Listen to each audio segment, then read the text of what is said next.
News Talk Radio, CJAD 800. He used to be the leader of the Bloc Québécois. Now he's ready to travel around the province helping the unemployed. Gilles Duceppe has been handed the challenge of battling Ottawa over controversial reforms to employment insurance. Some say it's part of a broader tactic to provoke Ottawa, which the PQ staunchly denies. And as thousands turned out over the weekend to protest the reforms, it seems Quebecers are on board with his mandate. Gilles Duceppe joins me now to expand on what that means and whether there's a difference between sovereignty and independence. We'll get to that as well. Good morning, Mr. Duceppe. Good morning. What do you miss most about federal politics? Well, what I miss more? I'm not approaching life like that. Uh-huh. I did something I was interested in with a lot of passion and logic also, I think. But now I'm doing something else. And before I accepted to co-preside that commission, I was writing in the Journal de Montréal and de Québec, TVA on weekend, and a lot of other interviews and conferences. And I like that life also. Most probably next December I'll come back to that. Now, when you took the job, did you expect that there was a reaction that basically people would say that your job really is not so much to help the unemployed, but to provoke Ottawa? Oh, not at all. I mean, we won't have to negotiate with Ottawa. It's not our duty. It's not in the mandate. And when you look at the past, when I was leader of the Bloc Québécois, I remember in the 2006 election, we had 4 debates during that election. Very first one was in Vancouver in December, and Paul Martin told me, you're always blocking, you're always against. I said, well, just take a second, Mr. Martin. You should realize that since you're Prime Minister, 82.5% of the time we voted the same way. So, finito, eh? Yeah. He didn't come back with that argument.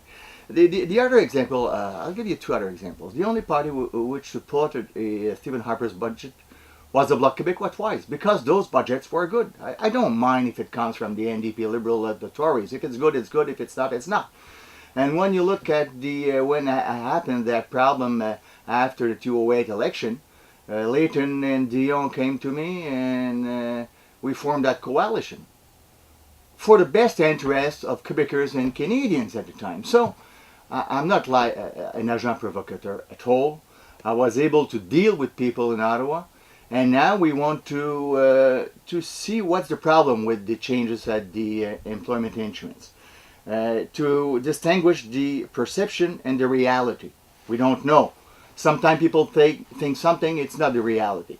We have to see the advantages of the system and the disadvantages. We have to see what could be done better at the federal level, how it could be mixed better with social assistance, with training, manpower, all Quebec and provincial jurisdictions, and to propose parameters of a system that could work better, considering some of the jurisdictions are in Ottawa, others in Quebec. Now, there are many people in other provinces who don't agree with you on the subject of independence, but agree with you on this. They don't like the reforms. Why couldn't Quebec work with the other provinces which have the exact same interests and the exact same complaints about this reform? Who said Quebec won't work with other provinces? Nobody. But the thing is, I gave an interview last week to Moncton TV, Radio-Canada in Moncton, and they said, well, at least Quebec is doing something to try understanding the problem. We should do the same thing in New Brunswick. Will you come here? I said, well, it's not in my mandate, but nothing stops us of having links with the people over there. But before asking something to Ottawa, the very first thing is to understand what the problem is. Exactly the mandate of the Commission. And, we have to find a way to do the job better for the employees and the employers. In the past, Bourassa asked that to have an agreement with Ottawa on employment insurance. The RDQ has the same thing in 2007, I think. And I'm not talking about constitutional changes. I don't believe it's the way to approach it now, at least. But we had, I would say, agreement in other jurisdictions, like immigration, for instance, with Ottawa. Is it possible? So we'll study it very rigorously with figures, numbers, everything will be public, and then people will have, those elected people will have to make a decision in Quebec, not us. Former Bloc Québécois leader Gilles Duceppe in studio with me. If you want to text us a question, you can to 514-800. When people look at this issue, the people who are not experts on the subject, when they're talking about seasonal workers, amongst other things, why, they ask, should seasonal workers get a paid vacation when the rest of us have to work year-round? What is stopping seasonal workers from finding other work between seasons, and why should taxpayers have to pay those people so that they don't work? Yes. That question has come up. Yes, it's a good question also. Yeah. And we have, I don't think there's, the situation is the same everywhere all around Quebec. Just think of the Magdalene Island. Fishing, tourism, and public services like education or health. Education or health, 12 months a year, of course. Not fishing, and not tourism neither.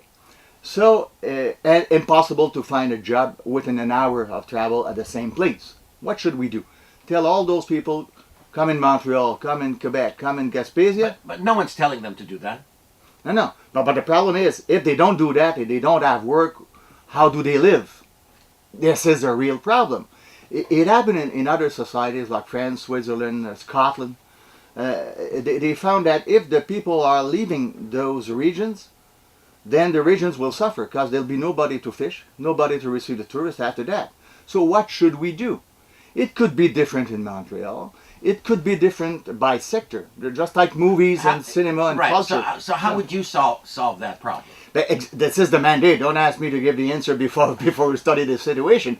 Well, what we're doing, we're asking experts, we're asking groups to give memorandum before July the 12th, trying to have a better understanding of the question. And all that would be public. Then we'll tour around Quebec mid of September to mid of October to meet people, because statistics, rationalization is something, but we're talking about man, women, and families. We want to hear them also. How are they facing that? What do they want? And what is it possible to change also?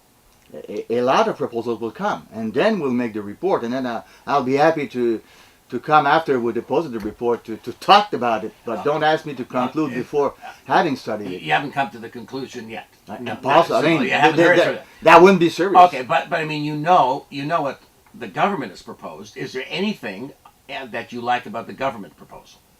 The government is not. Yes, exactly what we'll study. Training, of course, not the way they're proposing it, but I think we have to link training to social assistance and to employment insurance. I think we have to do it. In some countries, I think it's Denmark, people could have 80% of their salary for 3 years if they get trained for specific job with that will come there with an employer saying, I need those people. But having said that, we have also to be sure that the training we'll give them is not that specific that if we change the red button for the green button, they won't be able to do the job anymore. So we have to give a general training to make sure those people could change jobs during their life. Very, very interesting text questions coming in for Gilles Duceppe in the studio. Someone wants to know, when he's finished understanding the Quebec situation, will he sit down with the other provinces to present to Ottawa a joint front or a joint proposal? Get the answer to that question. We'll take more of your texts and more of your calls, 514-790-0991. The time is 10:15. Former Bloc Québécois leader Gilles Duceppe in studio with me, telling us about his new job, talking about EI reform, going around the province to find out what works, what doesn't work, what would be a good idea, and what wouldn't, and they'll come to conclusions at the end of it. And there's a text question about those conclusions, Mr. Duceppe. This one wants to know, so when Mr. Duceppe has finished understanding the Quebec situation, will he sit down with other provinces to present to Ottawa a joint front or a joint proposal? Not me. I'd be surprised. The elected people, the government, have to do that job. So I'm not an elected. I'm not elected. I'm not a member of the National Assembly. Would you recommend that the Quebec government do that after? We'll see the proposals we will have, and if people are recommending that, and we think it'd be a good thing to do so, we'll do it.